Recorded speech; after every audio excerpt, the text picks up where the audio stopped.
Nehemiah chapters 3 and 4. The high priest Eliashib and his fellow priests began rebuilding the sheep gate. They dedicated it and installed its doors.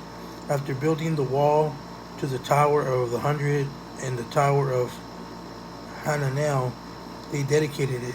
The men of Jericho built next to Elishabib, and next to them Zakur, son of Imri, built. The sons of Hassenaah built the fish gate. They built it with beams and installed its doors, bolts, and bars. Next to them Meremoth, son of Uriah, son of Hakus, made repairs. Beside them Meshulam, son of Berechiah, son of Meshezabel, made repairs. Next to them Zadok, son of Baana, made repairs. Beside them the Tekoites made repairs, but their nobles did not lift a finger to help the supervisors. Joiada, son of Paseah, and Meshulam, son of Besodeiah, repaired the old gate. They built it with beams, installed its doors, bolts, and bars. Next to them, the repairs were done by Melatiah the Gibeonite, Jadon the Mironite, and the men of Gibeon and Mizpah, who were under the authority of the governor of the region west of the Euphrates River.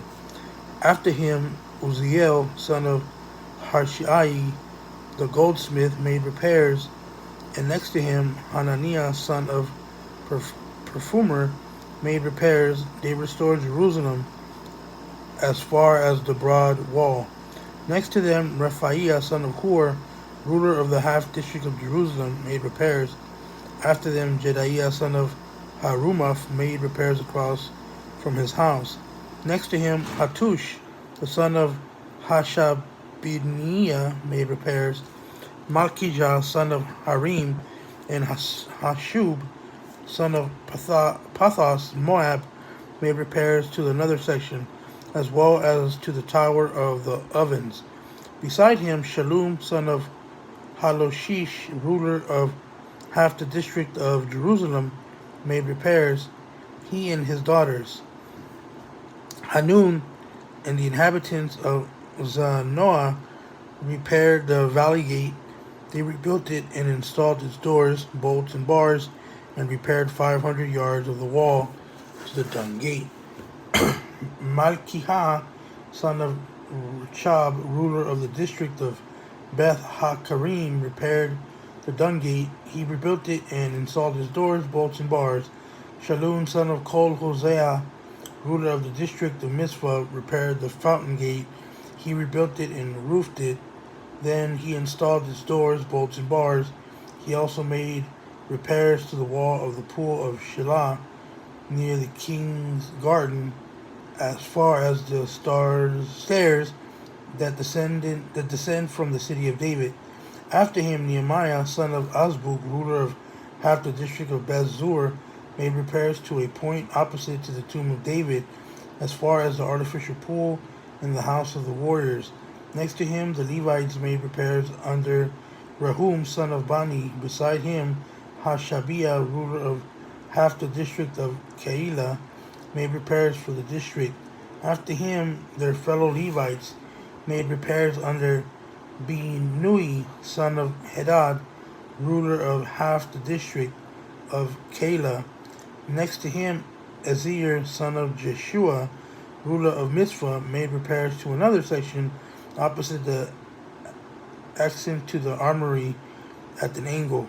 After him, Baruch, son of Zabai, diligently repaired another section from the angle to the door of the house of the high priest.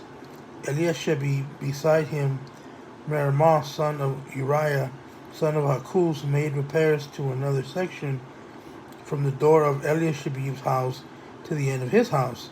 And next to him, the priests from the surrounding area made repairs. After them, Benjamin and Hashub made repairs to opposite their house. Beside them, Azariah, son of Maazaiah, son of Ananiah, made repairs beside his house. After him, Binui, son of Henadad, made repairs to another section from the house of Azariah to the angle in the corner Halal, son of Uzai, made repairs opposite to the angle and tower that just out of the king's upper palace by the courtyard of the guard. Beside him, Pedaiah, son of Parosh, and the temple servant living in Ophel made repairs opposite to the water gate toward the east of the tower that juts out. Next to him, the Tekoites made repairs to another section from a point opposite the great tower that juts out as far as the wall of Ophiel. Each of the priests made repairs above the horse gate, each opposite of his own house. After them, Zadok, son of Emir, made repairs opposite his house, and besides him, Shemaiah, son of Shechaniah, guard of the east gate, made repairs. Next to him, Hananiah, son of Shelemiah, and Hanun, the sixth son of Zalak, made repairs to another section. After them, Meshullam, son of Berechiah, made repairs opposite his room. Next to him, Malchijah, one of the goldsmiths, made repairs to the house of the temple servants and the merchants opposite of the inspection gate, and as far as the upstairs room on the corner. The goldsmith and the merchant made repairs between the upstairs room and the corner of the sheep gate. When Sanballat heard that we were rebuilding the wall, he became furious. He mocked the Jews before his colleagues and the powerful men of Samaria and said, "What are these pathetic Jews doing? Can they restore it by themselves? Will they offer sacrifices? Will they ever finish it? Can they bring these burnt stones back to life from the mounds of rubble?" Then Tobiah the Ammonite, who was beside him, said, "Indeed, even if a fox climbs up what they are building, he would break down their stone wall. Listen, our God, for we are despised. Make their insults return on their own heads, and let them be taken as plunder to a land of captivity. Do not cover the guilt or let their sin be erased from your sight, because they have angered the builders." So we rebuilt the wall until the entire wall was joined together up to half its height, for the people had the will to keep working.